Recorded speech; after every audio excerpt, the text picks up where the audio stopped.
के मसले पर लगातार बजट घटाया जा रहा है। देश के नौजवान खुश होने वाले नहीं है। ये बीजेपी की सरकार की लगातार प्रयास है कि नौजवान शिक्षित होंगे तो सवाल पूछेंगे। ये सरकार शिक्षा को प्राइवेट करके, शिक्षा को मुट्ठी भर उद्योगपतियों के हाथों में देके एक भी दलित को अरबपति आपने बना दिया हो तो बता दो। बहुत बड़े राष्ट्रभक्त आप बनते हो। उत्तर प्रदेश से तो आपको कर ही दिया है बाहर, देश से भी बाहर जल्दी करेंगे। और किसान आत्महत्या कर रहे हैं, इन्हें कोई मतलब नहीं। अनुदेशकों को तनख्वाह नहीं मिल रही है समय से, कोई मतलब नहीं। और तब भी ये वित्त मंत्री जी हंस रहे हैं, इनके यहाँ भी आता है, बाढ़ तो जाती होगी महाराज, बचता तो नहीं होगा। देश के नौजवान खुश होने वाले नहीं है।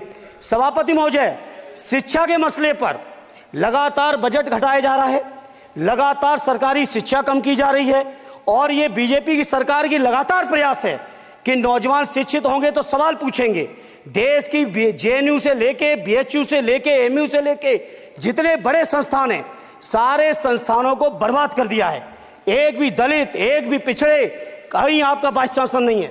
लगातार जितने भी आपके professor, associate professor, assistant professor की नियुक्तियों में आरएसएस का जब तक कोई फंडामेंटल कोर्स नहीं करेगा, बेसिक कोर्स, तब तक उसकी नियुक्ति नहीं होगी। आप क्या सोच रहे हो, देश नहीं देख रहा है नौजवान? यूजीसी का बजट लगातार कम किया जा रहा है। मेरा खुला आरोप है इस सरकार पर कि ये सरकार शिक्षा को प्राइवेट करके, शिक्षा को मुट्ठी भर उद्योगपतियों के हाथों में देके, शिक्षा को चुनिंदा लोगों के हाथ में देके, देश के 140 करोड़, जिसमें मैं समझता हूं 90% लोग गरीब हैं, उन गरीबों के हाथों से शिक्षा को छीनने का ये जो आपकी सरकार षड्यंत्र कर रही है, इसके लिए हम लोग इस मौके पे विरोध करते हैं।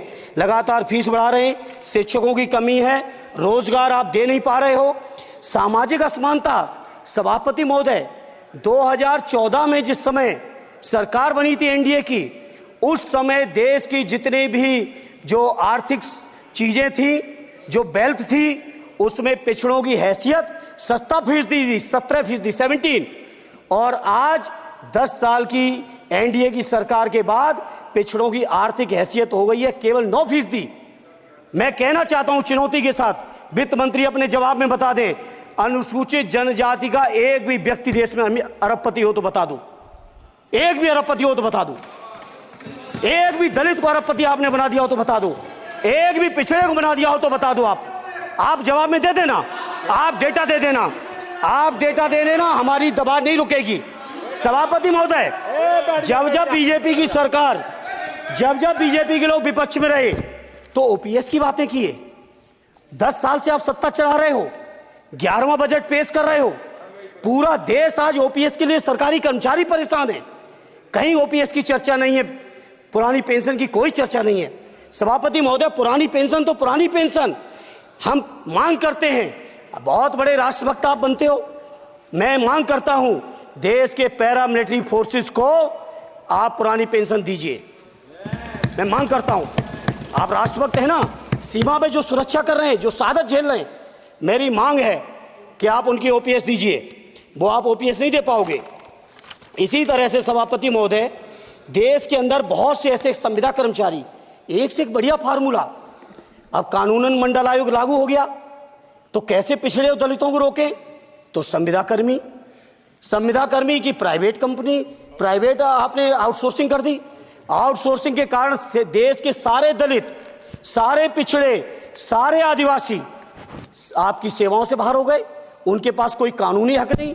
तो ये जो आरक्षण को खत्म करने के तरह तरह के जो आप लोग षड्यंत्र अपना रहे हो, इस षड्यंत्रों को देश का जनमानस पूरी तरह से जान भी चुका है, पहचान भी चुका है। और इसीलिए उत्तर प्रदेश से तो आपको कर ही दिया है बाहर, देश से भी बाहर जल्दी करेंगे और हमारे साथी मिलकर दूसरे प्रांतों से भी बाहर करेंगे।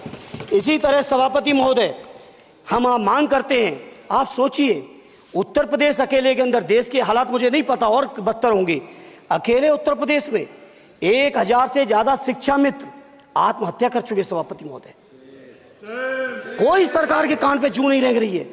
किसान आत्महत्या कर रहे हैं, इन्हें कोई मतलब नहीं। अनुदेशकों को तनख्वाह नहीं मिल रही है समय से, कोई मतलब नहीं। आंगनबाड़ी महिलाएं परेशान हैं, इनको कोई मतलब नहीं। सभापति महोदय, आपकी आशा बहुएं, आपकी ये रसोईया महिलाएं, आपकी आंगनबाड़ी, पंचायत सहायक, रोजगार सेवक, मैं समझता हूं सभापति महोदय, यहां बैठे हर सदस्य के पास इनके क्षेत्रों का ये डेलीगेशन जरूर मिलता होगा और मांग करता होगा कि कम से कम हमारा मानदेय बढ़ाया जाए, हमें स्थायी किया जाए। सभापति महोदय, इसके लिए सभापति महोदय मेरी पार्टी के किसी भी मेंबर से हम नंबर कम कर लेंगे, टाइम, मेरा टाइम बढ़ा दीजिए, बढ़ा दीजिए, कोई भी मेंबर हमारे लिए दे देंगे टाइम, हम लोग देते। इसलिए सभापति महोदय इन सभी समस्याओं के लिए मैं आपसे कहना चाहता हूं कि इनका समाधान करिए, और नहीं समाधान करेंगे तो अभी तो बैसाखी पे बन गए, बिहार और आंध्रा को पैकेज देखे फिर देश में कितने राज्यों को पैकेज दे पाओगे। अरे वित्त मंत्री जी उत्तर प्रदेश से आते हो, इतना भी हक नहीं कि पूरे बजट भाषण में एक बार उत्तर प्रदेश का नाम आ जाता।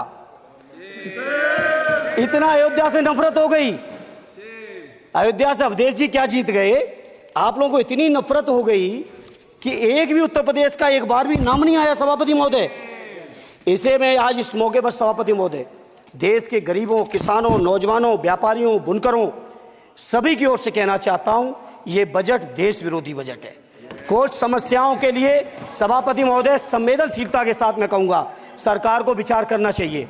सदैव नेताजी जब रक्षा मंत्री थे, उन्होंने व्यवस्था दी थी कि देश के अंदर जो भी सैनिक शहीद हुए हैं उनको ससम्मान उनके घरों पे जाके राष्ट्रीय सम्मान के साथ उनकी अंत्येष्टि हो। मैं उन्हीं की परंपरा को आगे बढ़ाते हुए एक और मांग करता हूं सभापति महोदय कि जो हमारे शहीद जिनकी अंत्येष्टि स्थल जहां कहीं भी बना हो, जिस भी परंपरा से बना हो, अरे आपको कुछ नहीं पता है, अरे यही तुम्हारे सैनिकों के लिए यही तुम्हारा भाव है। सभापति महोदय, आप बोले सर। सभापति महोदय मेरा अनुरोध है अग्निवीर की योजना खत्म की जाए। ये 4 साल के सैनिक से देश की उतनी मजबूत रक्षा नहीं हो सकती। नौजवानों को गुमराह करके केवल 4 साल, उन्हें दो ना 60 साल तक रिटायरमेंट, 4 साल बाद वो कहां नौकरी ढूंढेंगे। इसे मेरी मांग है अग्निवीर की योजना खत्म की जाए। साथ ही साथ मेरी एक मांग और है कि जो शहीदों की शहादत स्थल है उसको शहीद स्थल के तौर पर डेवलप करने के लिए केंद्र सरकार को अतिरिक्त बजट देना चाहिए। मैं नहीं समझता हूं इसमें किसी को कोई दिक्कत होनी चाहिए। इसी तरह सभापति महोदय बातें बहुत लंबी लंबी की जाती हैं, थोड़ा सा मैं अपने क्षेत्र के बारे में कहूँगा। आदरणीय हमारे नेता माननीय राममूर्ति वर्मा जी ने भी कहा है, माननीय लालजी वर्मा जी ने भी, जो बाढ़ की समस्या है, जो समस्या बिहार में है नेपाल से पानी छोड़ने की, वही समस्या उत्तर प्रदेश की भी है। और विशेषकर पूर्वी उत्तर प्रदेश में अगर आप चलिए तो खीरी से शुरू करेंगे, पीलीभीत खीरी से लेके पूरा आप चले जाइए और एकदम कुशीनगर बॉर्डर तक, बिहार बॉर्डर तक पूरी की पूरी समस्या है। घाघरा जब आती है तो मैं समझता हूं इन जिलों के लाखों लोगों को तहस नहस करके चली जाती है। जितना विकास होता है सभापति महोदय, बरसात के समय वो सारा का सारा विकास पूरी तरह से खत्म हो जाता है। इसलिए मेरी मांग है केंद्र की सरकार से कि बजट आप पास कर रहे हो तो कम से कम उत्तर प्रदेश से इतनी नफरत ना करो। 2 बार तो उत्तर प्रदेश की दम पे ही बैठे थे और तब भी ये वित्त मंत्री जी हंस रहे हैं, इनके यहाँ भी आता है बाढ़ तो जाती होगी, महाराज बसता तो नहीं होगा, कुशीनगर बसता नहीं होगा, आपका मऊ बसता नहीं है, आजमगढ़ बसता नहीं, अम्बेडकर नगर बसता नहीं, बहराइच बसता नहीं, खीरी बसता नहीं, श्रावस्ती बसता नहीं, पीलीभीत बसता नहीं, बलिया बसता नहीं है, कुशीनगर बसता नहीं है, गोरखपुर बसता नहीं है। इतने जिले तो हमारे उत्तर प्रदेश के प्रभावित हैं। तो बिहार की तरह से एक विशेष पैकेज हमारे उत्तर प्रदेश के लिए भी दे दो। कम से कम इतना तो कहने की हिम्मत रखो, केवल चीखने के लिए बैठे हैं सब के सब। सभापति महोदय, दूसरा एक मैं बात, हमसे पूर्व जो सांसद रहे हमारे आजमगढ़ के, बड़ी लंबी लंबी बातें की, गोरखपुर से आजमगढ़ होते हुए बनारस तक का हमने रेलवे लाइन स्वीकृत करा दिया। सभापति महोदय, मैंने जब पता किया अधिकारियों से तो सच्चाई ये है कि अभी उस पर एक भी पैसे का बजट का आवंटन नहीं है, नहीं है बजट का आवंटन। हाँ, आज आप ही ने तो पेश किया बजट, आप ही तो साइन किए हो, निर्मला जी ने तो किया नहीं होगा, आप ही ने किया होगा। तो सभापति महोदय उस पर बजट भी आए, उस पर बजट भी आना चाहिए। दूसरा सभापति महोदय, ये जो समस्या है बाढ़ वाली, मैं समझता हूं कोई अकेले मेरी नहीं है, मेरे अकेले क्षेत्र की नहीं है। जो भी संवेदनशील व्यक्ति होगा इस पर जरूर गंभीरता से सोचेगा, उसको सोचे। इसी के साथ मैं अपनी पार्टी की ओर से इस जन विरोधी बजट का पुरजोर विरोध करता हूं। बहुत बहुत धन्यवाद। श्री सुखदेव भगत जी।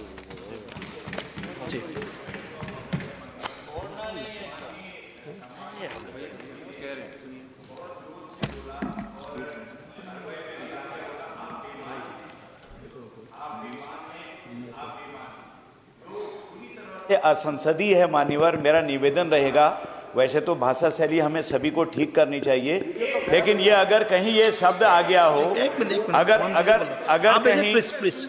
अगर कहीं ये शब्द कार्रवाई में आ गया हो तो मान्यवर निवेदन है उसे हटा दिया जाना चाहिए। देख लेंगे।